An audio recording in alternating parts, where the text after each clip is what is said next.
film a bit for the Celt website as well. Okay. I'm with Minister Simon Coveney here. You're meeting the Fine Gael grassroots here tonight, and you heard it firsthand what they're thinking. They're quite angry about the process that has taken place so far. They want to see you taking the fight to the roots of the party. Well, that's what we're doing. I'm taking my argument to the grassroots of Fine Gael, the 21,000 members around the country. And this is not electorate. This is not an electorate of 73 Oireachtas members. It's an electorate of 21,000 people who care passionately about Fine Gael and its role in Irish politics, as do I. And so I think we are gaining traction now across the country at a membership level within Fine Gael, at a councillor level within Fine Gael. There were over 30 public representatives here tonight. So, what I'm saying is clearly resonating with people. For me, what I'm about is a strong economy for both urban and rural Ireland, but also a strong society where vulnerable people can be supported, where people's success can be supported as well and celebrated, so that people can make the most of themselves, whether they're in rural parishes or whether they're in inner city Dublin. And that is a very clear message.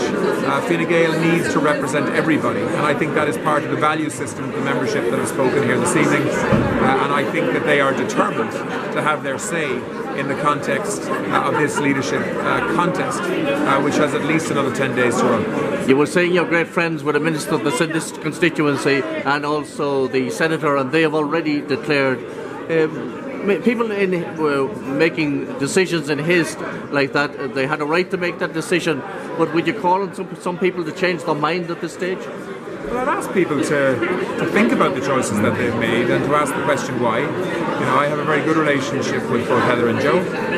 They're really good people. They're working really hard for this constituency.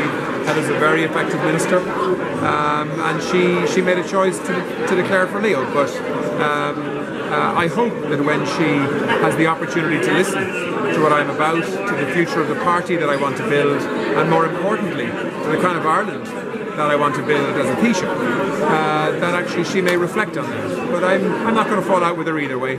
I have a lot of respect for her and for Joe. They'll make the decisions, and I'm sure that they have to make.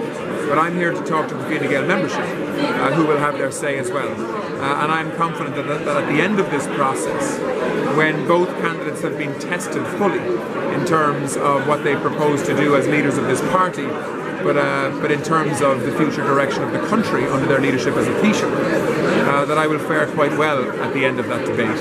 But let's wait and see. It wouldn't be the first time a politician was able to change their mind. And there was some reference made here tonight about people getting up early in the morning and going out to work, and then somebody else made a reference to the fact that people may be up working here all night and maybe only going to bed in the morning. So it was a very good point, because you'd be aiming to represent no matter what time people get up to work, or whether they don't, or whether they're motivated or not, as you said in your own speech. I think that didn't go down so well with some people.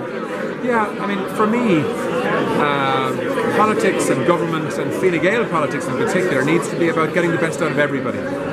If you're a person that has a disability, if you're a person that has a mental health challenge, if you're someone who just lacks motivation because of your upbringing or whatever reason, whatever the barrier that's there, the government needs to find a way of getting the best out of everybody so that they contribute to a positive, forward-looking society that's inclusive, as opposed to the politics of actually just representing a niche within Irish society and being comfortable with that niche and trying to maintain it.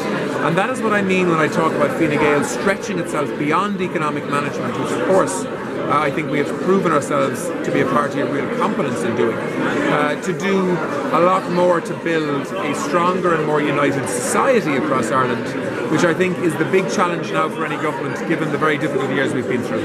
And we'll leave it finally with the stalwart from Leitrim, 83-year-old, was just saying, with Cork winning the All-Ireland and all that, and football parlance and hurling parlance, you're back in the All-Ireland, in the game, and are you in it to win it, Simon? I'm in it to win it, and I've never lost an election, and I've fought many of them.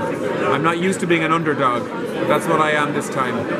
But there is still plenty of fight left in this contest, and we are in it to win it. Simon Coveney, thank you very much. Thank you.